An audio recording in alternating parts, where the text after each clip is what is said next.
Coba deh, jujur. Kamu pasang alarm jam 5 pagi. Tapi bangunnya jam setengah 8. Alarm bunyi berkali-kali.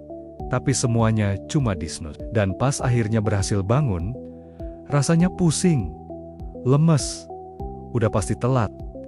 Dan mood jadi hancur seharian. Yang menarik, ini ternyata bukan sekadar soal malas loh, tapi ada mekanisme otak dan pola hidup yang memang bikin bangun pagi itu jadi sulit banget. Dan fenomena ini dialami oleh banyak banget anak muda zaman sekarang. Ada sebuah istilah yang lagi rame banget kejadian belakangan ini. Namanya revenge bedtime procrastination. Atau kalau diartikan bebas, balas dendam waktu tidur. Maksudnya gimana? Kita sengaja begadang.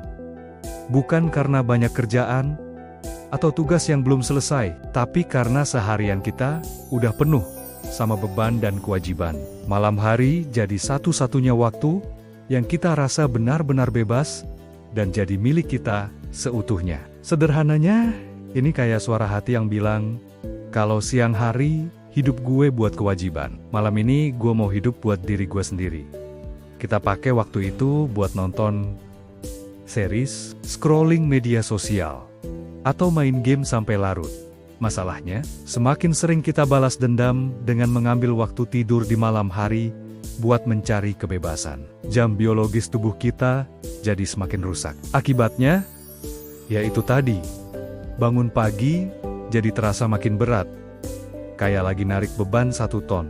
Nah, sekarang kita bahas soal alarm. Kenapa alarm yang udah kita pasang banyak banget tetap gak mempan?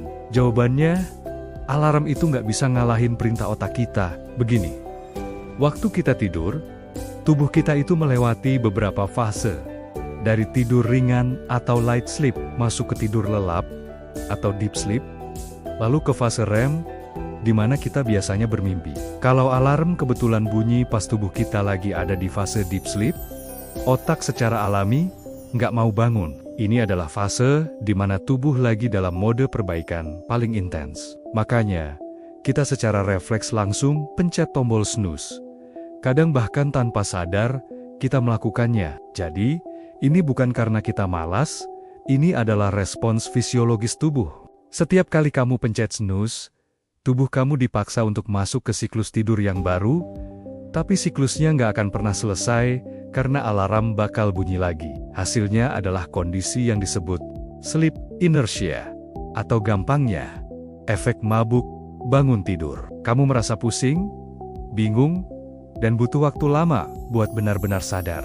Terus, kenapa sih kita kayaknya lebih semangat scrolling TikTok jam 1 pagi daripada baca buku jam 9 malam? Ini ada hubungannya sama hormon dopamin. Video-video pendek, chatting sama teman, atau lihat-lihat media sosial itu memberikan kita dopamin instan. Otak kita langsung dapat hadiah kecil yang bikin senang. Sementara itu, tidur adalah aktivitas dengan hadiah yang tertunda.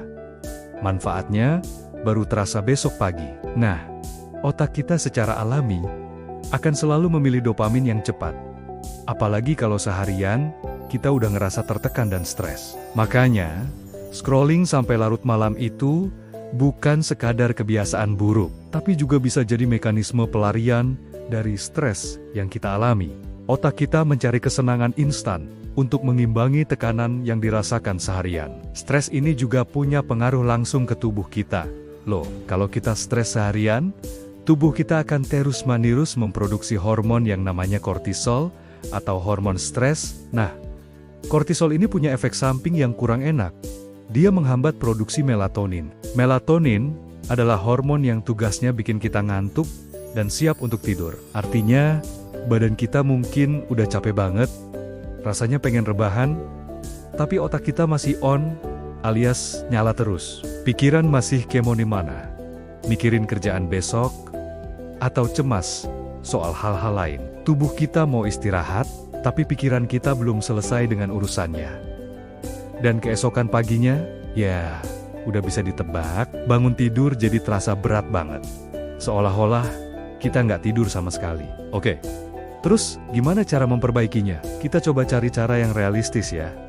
Bukan cuma teori doang. Kuncinya bukan langsung drastis, Pasang target bangun jam 5 pagi. Kuncinya adalah menggeser polanya pelan-pelan. Pertama, tentukan 1 jam bangun yang tetap setiap hari, termasuk di akhir pekan. Meskipun kamu tidurnya masih telat, coba paksakan bangun di jam yang sama. Ini penting untuk mengunci ritme sirkadian atau jam biologis tubuhmu. Kedua, jangan main handphone atau nonton layar apapun 20-30 menit sebelum tidur. Biarkan hormon melatonin naik secara alami tanpa gangguan cahaya biru dari layar. Ketiga, kasih otak kamu penutup hari.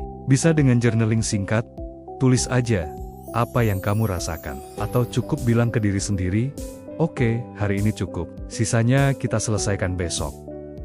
Ini membantu otak untuk berhenti bekerja dan siap istirahat. Keempat, pas bangun, usahakan langsung terpapar cahaya matahari pagi.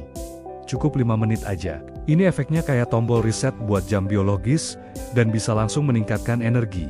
Dan terakhir, kalau kamu ngantuk di siang hari, coba lakukan power nap selama 10-20 menit. Ingat, jangan sampai 1 jam, nanti malah bikin pusing. Ingat, ini bukan tentang siapa yang paling cepat bangunnya, tapi tentang gimana caranya kita bisa bangun dengan perasaan lebih segar. Jadi, kalau selama ini kamu susah bangun pagi, itu bukan berarti kamu orang yang lemah. Bukan juga berarti kamu kurang disiplin atau pemalas. Kadang, tubuh kita cuma lagi berusaha bilang, "Aku capek," tapi aku nggak diberi waktu istirahat yang benar. Bangun pagi itu bukan soal paksaan atau adu kuat sama alarm, tapi tentang memberi tubuh kita kesempatan yang layak untuk pulih dan memperbaiki dirinya sendiri. Karena pada akhirnya, hidup yang stabil dan seimbang itu berawal dari ritme tubuh yang stabil dan sehat juga. Terima kasih sudah nonton sampai habis. Kalau kamu merasa video ini bermanfaat, jangan lupa buat like, komen, dan share ke teman-temanmu yang mungkin butuh ini juga. Dan pastinya, subscribe channel ini ya, biar nggak ketinggalan video-video menarik lainnya. Sampai jumpa.